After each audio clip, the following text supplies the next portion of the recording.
Those of you who don't know, I think most people do, I'm the children's director here.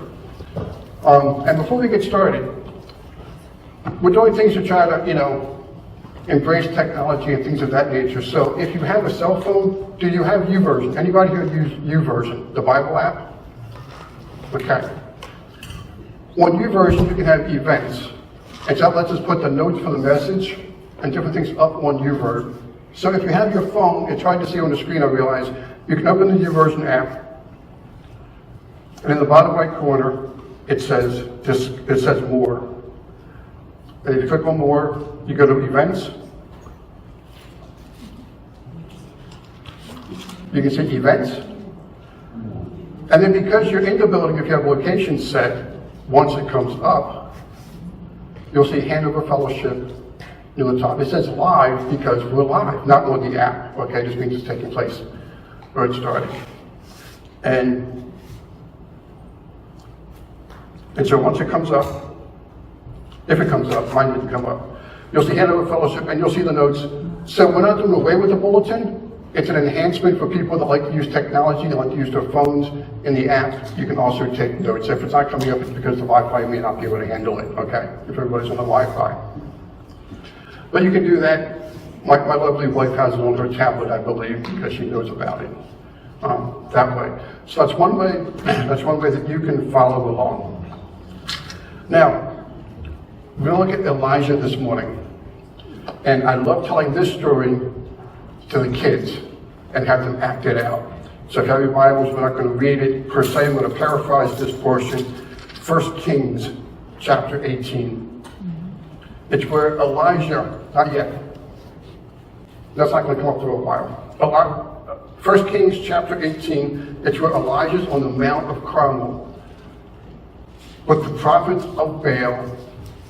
And Elijah thinks he's the last prophet around. Okay? Elijah said to the people, I am only remaining, this is verse 22, I am the only remaining prophet of the Lord, but Baal's prophets are 450 men. And so what they do is they set up altars, and Elijah has this proposal. You set up an altar, sacrifice, prepare a sacrifice, then you cry out to Baal, and you see if he answers. And he says, and I'll prepare the altar for the Lord, and prepare an offering, and see if the Lord God receives it. And so they built the altar. The prophets of Baal built their altar. They get ready. They're praying. They're crying out to God like 9 in the morning. And until noon. And Elijah's sitting there kind of he's enjoying it a little bit. And about noon he starts to mock them. He says, come on, maybe you have to cry out louder. Maybe he's taking a nap. Maybe he's in the bathroom, okay? And he's kind of making fun of the prophets of Baal because Baal hasn't responded. And then they go on into the evening. And it comes about the time that the Jewish people, the nation of Israel, would offer their sacrifice. And so he tells the prophets of Baal, okay, y'all, you had your chance. Step aside. He repairs the altar of the Lord, uses 12 stones from the 12 tribes to represent the 12 tribes of Israel. And then he has people go with four jugs of water to go get water. Now this is in the midst of a drought also. And at this point, I would have the kids running up and down, back and forth, getting water, because they get water, he pours it on the altar. And he said, I'll go a second time. And they get more water, they pour it on the altar. And a third time they go and they come back, and they pour it on the altar, and the altar is drenched with water in the trench around it. So most people think there's no way that this is going to light. And then Elijah prays a simple prayer. And this is where I really get jealous. I wish I had a flamethrower mounted in the ceiling. Because then a fire from heaven comes down and sets the altar on fire and consumes it. Okay, God showed up in a mighty way. And they all say, yes, your God is the one true God. And then he goes on and proceeds and takes care of all the prophets of Baal. But then, in the midst of the drought, he tells Ahab, hey, go ahead. And Elijah sends a servant to go out and look to see if rain's coming. And 7 times, Elijah sends a servant out to see if there's any rain coming. And the 7th time, he sees a small cloud off in the distance, and he says, it's coming. There's a small cloud the size of a man's fist. And it comes. and it begins to pour. And people look at that and they say, oh, God is a great God. He's an awesome God. Look how great he's doing. And you would walk away from that saying, wow, impressed with God's power. If I was Elijah, I'd walk away like, wow, God really showed up. But I wonder how Elijah felt, sending his servants 7 times. It's like the 6th time and the 7th time looking for rain. And what we're going to focus is 1 Kings chapter 19. That's going to be our focus. Because we're going to turn the page to see what happened after that. So you can look at this. 1 Kings chapter 19, verses 1 through the beginning of verse 3. Ahab told Jezebel everything that Elijah had done and how he had killed all the prophets with the sword. So Jezebel sent a message to Elijah saying, may the gods punish me and do so severely if I don't make your life like the life of one of them by this time tomorrow. Elijah became afraid and immediately ran for his life. Now we see God's mighty power and how he proved that he is the one true God. But sadly, even today, if God showed up in a mighty way, not everyone would believe that it was God. There would be people that would doubt and just turn away from God because they don't want to follow God. And Jezebel was one of these people. And she threatened Elijah's life, and this threat shook Elijah to the core. And anxiety, discouragement, and depression overtook Elijah. And when we go through difficult times, we call them valleys, valley experiences. When God does great things and things are going well, the mountaintop experiences. You go to a retreat and you come away and you're just energized because you saw God do great things. And then you come back to reality and to life. And life threatens you and says, questions that experience that you had. And that's where Elijah is. And so Elijah doesn't seek God for his next steps. He just chooses to run as far away from Jezebel as he can. And so instead of trusting God, he just runs. He saw the situation and made a decision, but then he made another decision that was worse than maybe him fleeing. Let's continue in verse 3. When he came to Beersheba, that belonged to Judah, he left his servant there. But he went a day's journey into the wilderness. He sat down under a broom tree and prayed that he might die. He said, I've had enough, Lord. Take my life, for I am no better than my ancestors. Then he lay down and slept under a broom tree. Elijah isolated himself. He chose to be alone, and now he wanted to die. He told his servant, now you stay here, I'm going to go ahead. Now depression is real, anxiety is real. I'm not trying to minimize those kinds of things. When we say depression, we can think discouragement as well. Because depression and anxiety, it's real, and it impacts us. And it can take a while to pull out of those things. And Elijah was in ministry, and you would think after that great ministry experience, he would be great, but he wasn't. See, people think those in ministry are kind of immune from being depressed or being discouraged or things of that nature. But they say the most difficult day for pastors and those in ministry is Monday, the day after. You may say, well, why? He was preaching a great message, it was a great service, but then the doubts come in. You may hear comments from people like Elijah was threatened with his life. Not that pastors today in America get threatened that often. But he experienced it. He experienced God in a mighty way. And then he faced depression. Many people may not realize it. Some people may realize it. But after Hanover Fellowship's very first vacation Bible school, everybody went away from that week and said it was awesome. It was a great week. And I was depressed. Okay? See, Elijah went alone. I was never alone. But because everybody else involved said, it was a great week.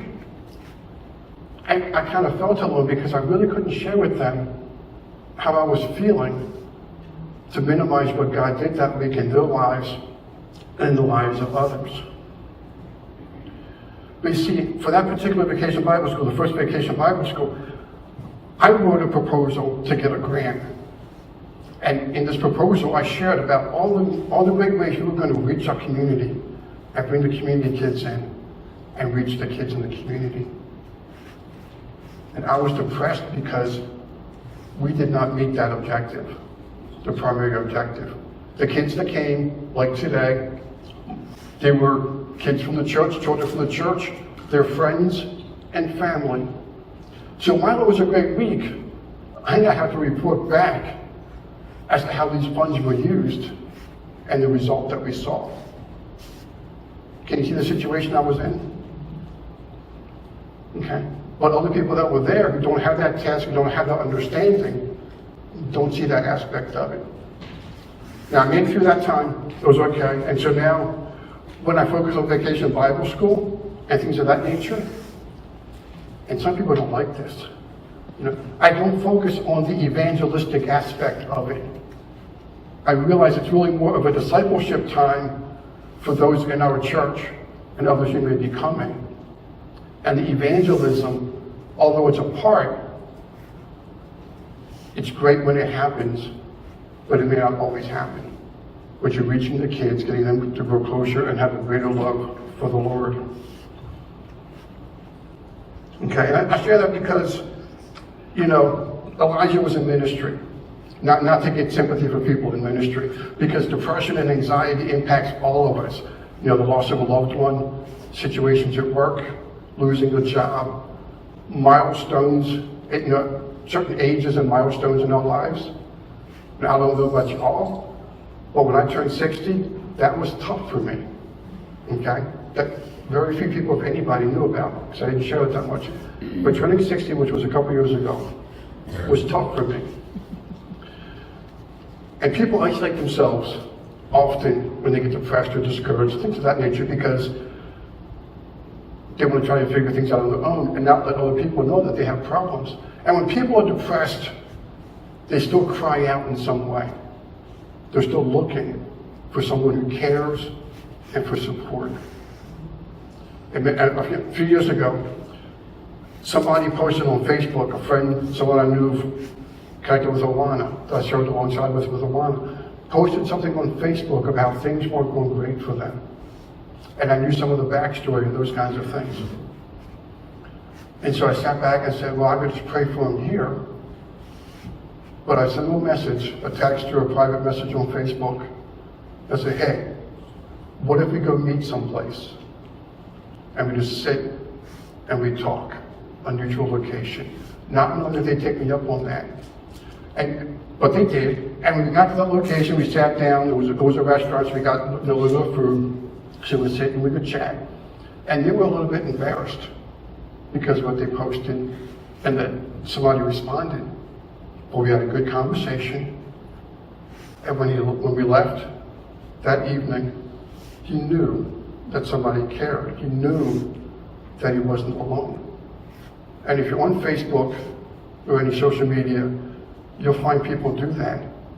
They'll post something out there to get some response, some feedback, because they want to know that people care and that they're important.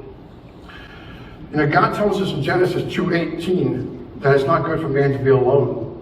And in Hebrews 10:25, we're told to not to neglect to gather together. And when Paul's writing that, he's not just talking about Sunday morning. Okay, he's talking about throughout the week, at different times, to spending time together to strengthen and encourage one another. You see, the name of the church, Hanover Fellowship, didn't come by happen chance, The people that initiated to serve the church prayed about what the name of the church should be. Should it be connected to the town? Should it be, what should the name of the church be? And we prayed. And Hanover Fellowship is what stood out. Because this would be a place that people would gather together in fellowship to encourage and strengthen one another and be encouraged and strengthened by God, knowing that we all had faults. In the beginning, the catchphrase that we used was real people, real problems, serving a real God. Because we're all people, we all have issues, we all have struggles. We all go through difficult times, and it's how we handle those things. We need to be seeking God for his help. See, Elijah lost focus on all the ways that he saw God work, and he focused on his own misery. He said, I have had enough. Now, people say that today, but they use a different catchphrase. They say, I'm burnt out. Elijah was burnt out. Imagine the mental and the physical toll it would have taken to be there all day making fun of the prophets of Baal, but then also wondering how God was going to show up. Doing ministry is not easy. And Elijah, he was tired. He was done. He said, I'm burnt out. He was ready to tap out. That's a wrestling term if you're not sure. Tapping out, saying you're giving up. So let's pick up in verse 5. Suddenly, an angel touched him. The angel told him, get up and eat. Then he looked, and there at his head was a loaf of bread baked over hot stones and a jug of water. So he ate and drank and lay down again. Then the angel of the Lord returned for a second time and touched him. And he said, get up, eat, or the journey will be too much for you. So he got up, ate, and drank. Then on the strength from that food, he walked 40 days and 40 nights to Horeb, the mountain of God. He entered a cave there and spent the night. God sends an angel to Elijah to provide nourishment, encouragement, and guidance. Even though it's not recorded Elijah asked for anything, he was happy to sit there in his own misery and kind of soak in his own misery. And see, that nourishment was amazing because this passage tells us that after he ate and drank the second time, that he walked 40 days and 40 nights on the strength from that food. Now, the passage doesn't tell us. This was a thought I had as I read it, so I can either confirm or deny that God gave it to me, and it may be taking a lot of the scripture that maybe doesn't belong. But I know the Old Testament foreshadows, it talks a lot about Jesus. And so as I read that, I sat back and wondered, this nourishment that he had that carried him for 40 days and 40 nights, could that, looking back, have been symbolic of Jesus as the bread of life and Jesus as the living water, sustaining him as he traveled through this time, through this difficult time? And again, that's just a thought I had. But the point here is that when Elijah was at his low point in life, God was aware and he met his need. And Elijah also still recognized he was receptive to God in this time. And there are times in our own lives, in our low points, that we may feel like God's abandoned us. And we build a wall between ourselves and God. And then we wonder why God isn't speaking to us. And sometimes God answers and responds and he speaks to us, but we just don't want to do it, because maybe we have to go ask forgiveness, or it's just something difficult, or we like being mad. Okay, when I was a child, Uriah's age, maybe, I was upset with my parents. I was really mad. And so I laid in my bed and I sat there stewing about it. Oh, how could they do this? And I was really, really upset. And I'm sitting there thinking, well, wait a minute. I'm sitting here, not able to sleep, thinking about this, and my parents are sleeping comfortably because it's not bothering them. So why am I so upset? Why let this bother me? Sometimes you just like to sit and stew. For a while I said to myself, oh man, it's frustrating being a Christian because I can't get a really good mad on, and be really upset about something. But Elijah walked for 40 days and 40 nights in a depressed, anxious state of mind. And when I look back, it might have even been before that, because before he confronted the prophets of Baal, he said, I alone am left, He was the last prophet. He felt he was the last prophet left. So even before he encountered the prophets of Baal and challenged them, he had that feeling that he was alone. So there's not an immediate end to depression. You know, Elijah carried this for over 40 days and 40 nights. He carried this for a while. So as we share things, it's not like it's an instant solution, you know. It's there. So we'll pick up in verse 9. And we see the real issue that Elijah is facing. Then the word of the Lord came to him, and he said to him, "What are you doing here, Elijah?" He replied, "I have been very zealous for the Lord God of hosts, but the Israelites have abandoned your covenant, torn down your altars, and killed your prophets with the sword. I alone am left, and they are looking for me to take my life." Then he said, "Go out and stand in the mountain, on the mountain in the presence of the Lord." At that moment, the Lord passed by. A great and mighty wind was tearing at the mountains and was shattering cliffs before the Lord. But the Lord was not in the wind.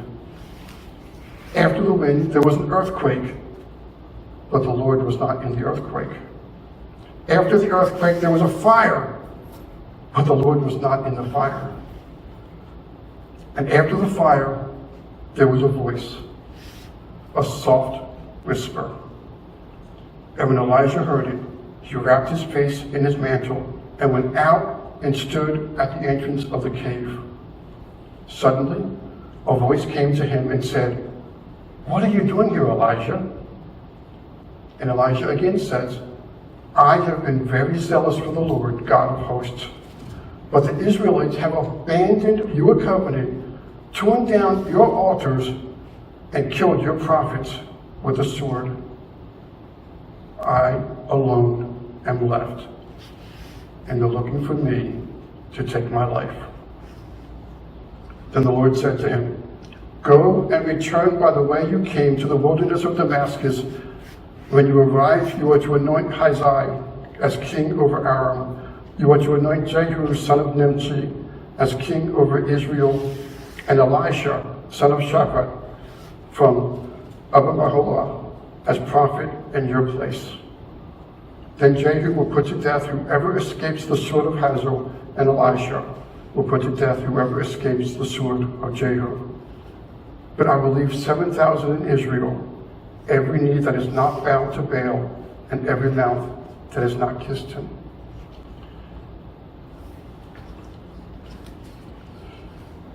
Now, Elijah felt he was the last man standing for God.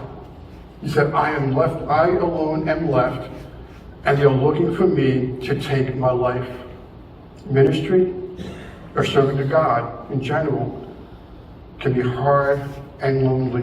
Now, I see Elijah. I picture him sitting in this cave, all alone, and maybe singing this song.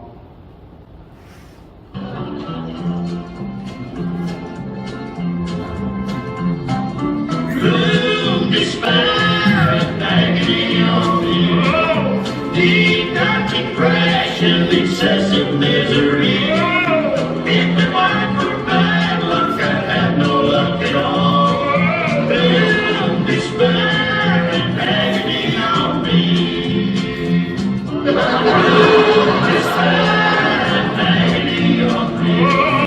Deep, dark depression, excessive misery.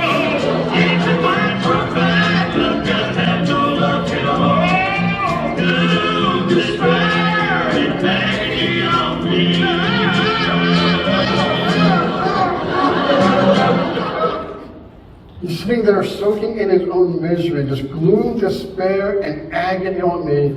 Everything is bad, there's nothing good, and he's forgotten everything that God's done for him in the past. And he's focused on where he is right now. See, Elijah was alone, and that loneliness, being alone, didn't give him any support, anybody to encourage or to strengthen him. It helped him just kind of mire in his own misery that way. And see, but God did not intend for us to be alone.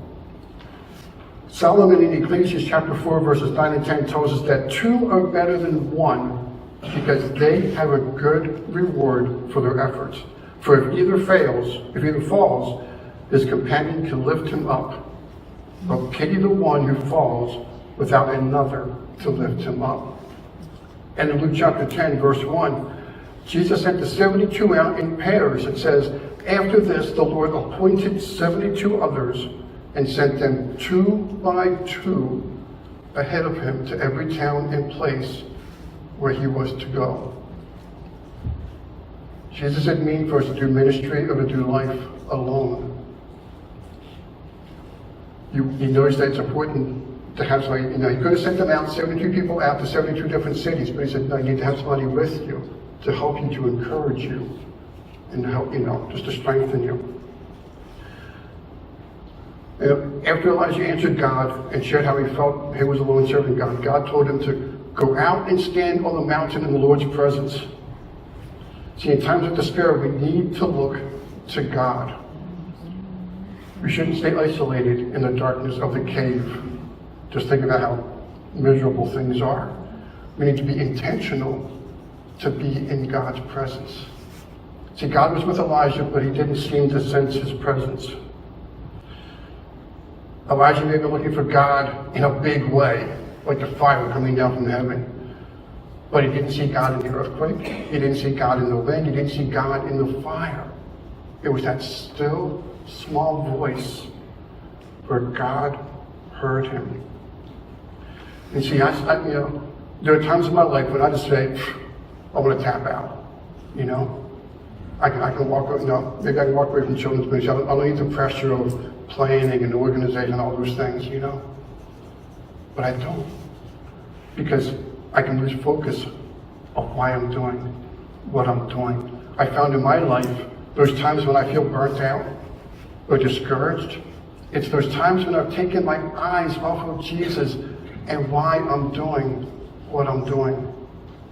And I focused on my misery and started singing to myself, gloom, despair, and agony on me.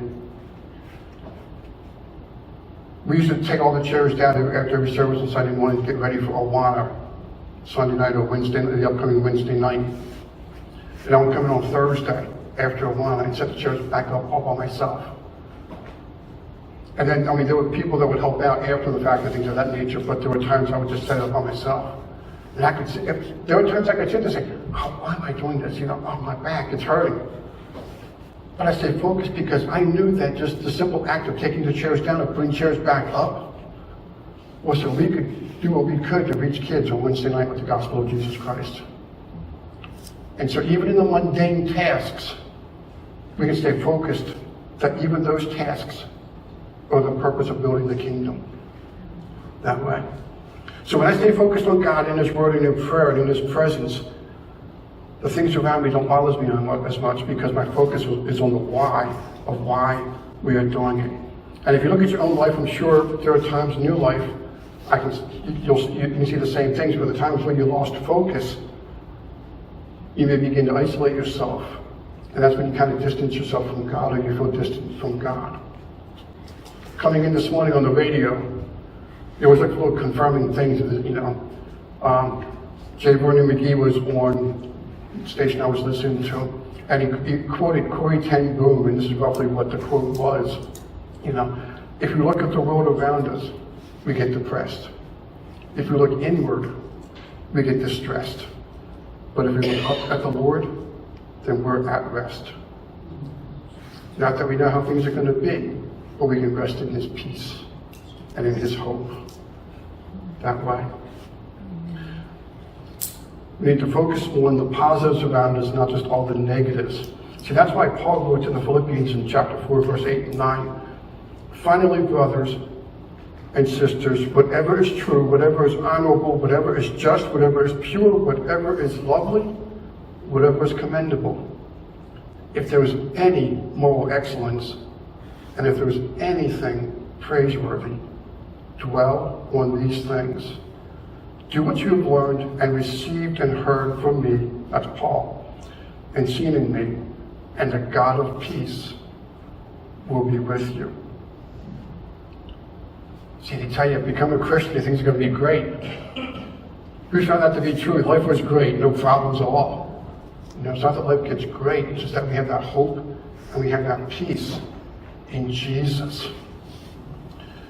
Don't focus on the negative.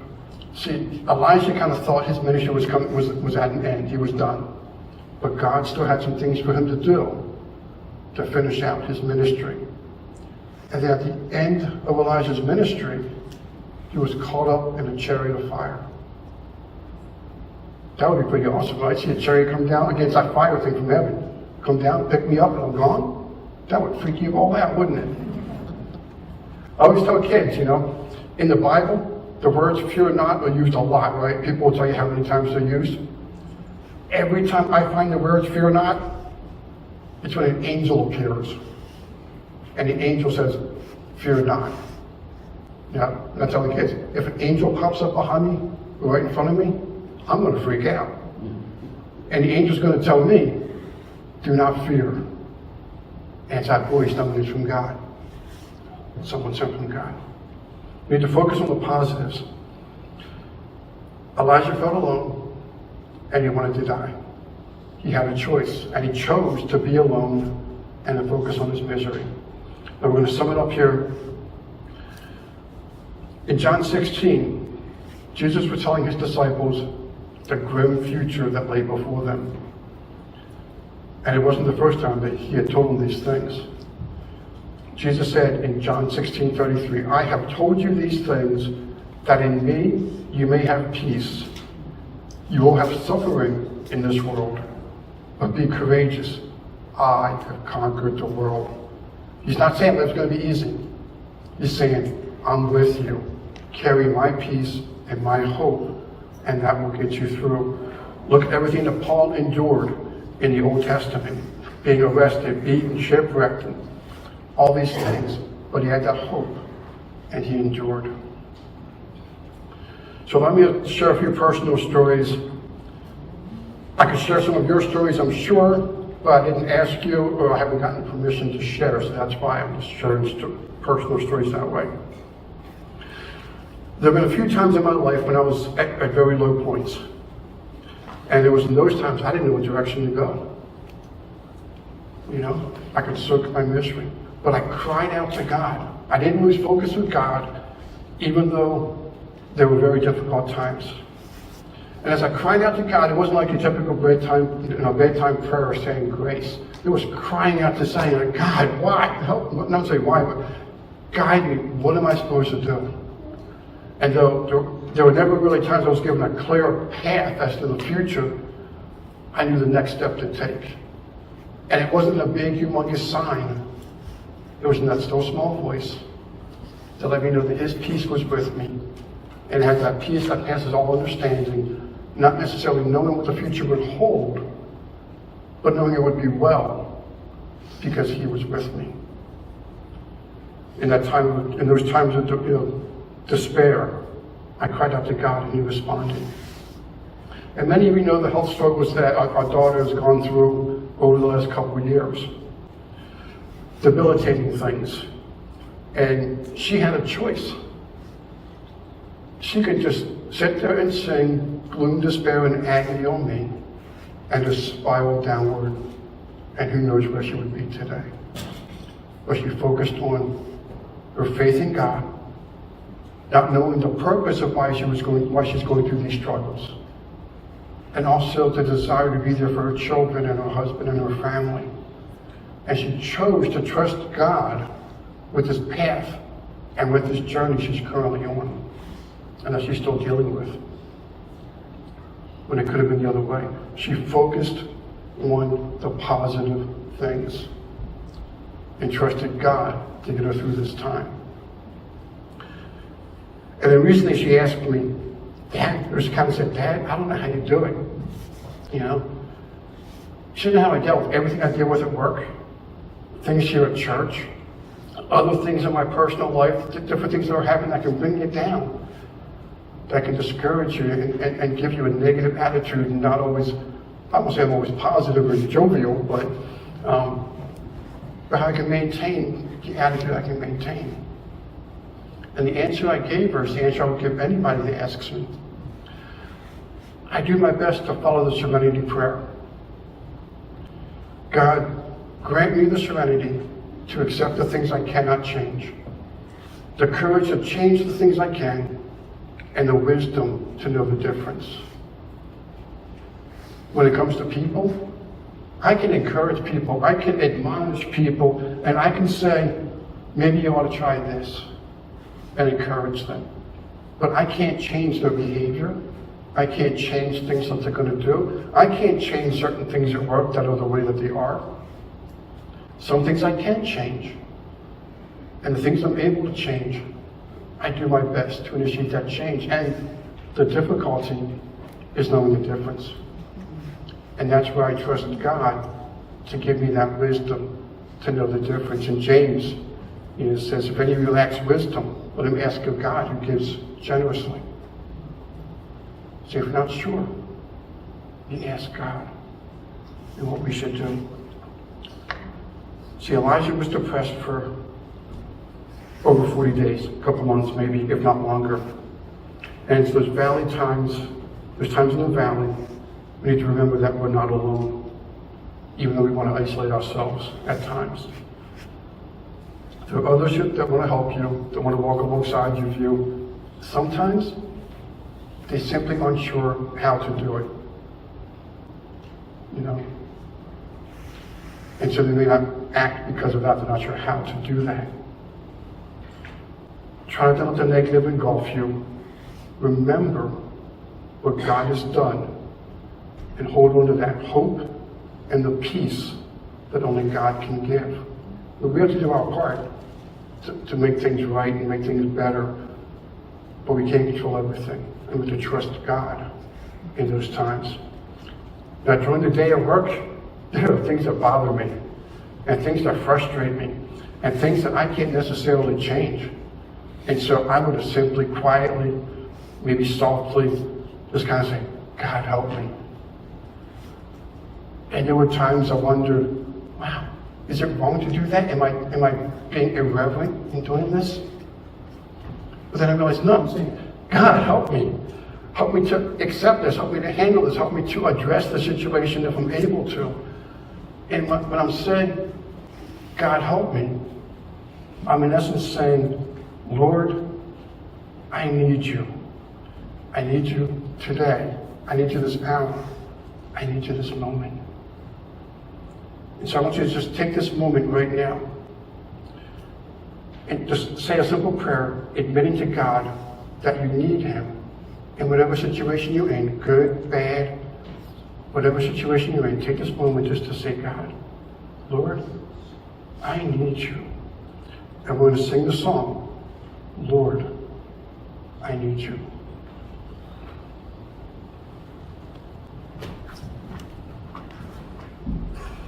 Now, if you feel like you're alone, you can come down. We'd like to pray with you. But just sing this song as a personal prayer to God. Please keep.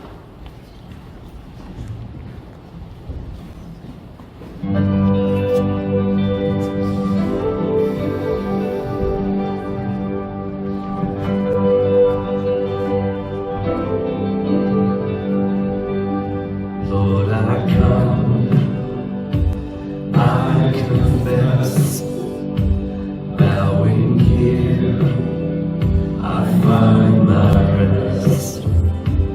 Without you, I fall apart. You're the one that guides my heart. Lord, I need you, oh, I need you.